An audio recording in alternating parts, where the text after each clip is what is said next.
est-ce qu'ici, à ce niveau, il faut condamner Tshisekedi et son gouvernement, ou il faut condamner ces Congolais animés de mauvaise foi qui veulent toujours nuire à leurs patriotes dans la partie orientale?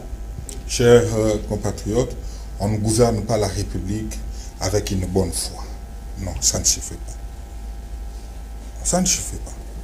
D'un côté, lorsque nous parlons de l'État, l'autorité de l'État s'impose. Dans l'autorité de l'État, on ne négocie pas. Il y a un cours en droit public interne appelé domaine de l'État. Vous allez avoir les détails en termes du domaine de l'État. L'État, c'est le Léviathan. On ne négocie pas avec l'État. En termes de conquêtes telles que vous venez tantôt de le dire, hein, que nos camarades Nanga et consorts, il s'agit de l'insurrection. Les rebelles, vous pouvez utiliser les je les appelle camarades Nanga et consorts. Mais ils sont dans la fausseté. Ils ont exploité la faiblesse de l'État. Ils ont exploité la faiblesse de l'appareil sécuritaire de la République démocratique du Congo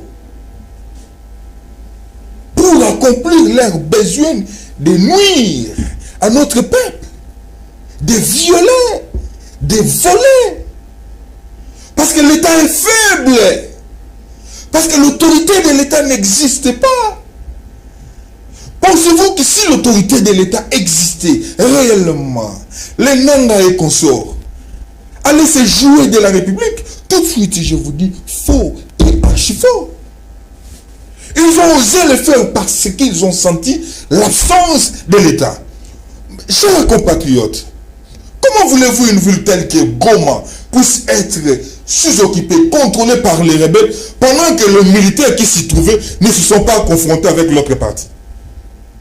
Donc avec beaucoup de facilité, ils ont occupé Goma, ils ont occupé Bukavu. Avec beaucoup de facilité, sans que nos militaires puissent s'affronter avec l'adversaire. Et vous voulez dire que la bonne foi, où est cette bonne foi? Très bien. À la place de parler de la bonne foi, il faudrait dire aux Congolais que nous sommes de partout, que nous avons un État qui est faible. Et nous négocions en position de faiblesse. Merci Parce que beaucoup. si nous étions forts, on allait imposer notre dictat. Mais nous sommes dans l'incapacité d'imposer notre dictat et que l'autre partie prend le dessus sur nous tout en imposant leur volonté. Très bien. C'est ce qui se passe au niveau de Washington. De la même manière, au niveau de Doha, nous allons une fois de plus subir ce que nous avions subi au niveau de Washington, parce que nous déplorons le fait que les contenus s'avèrent vides de cet accord.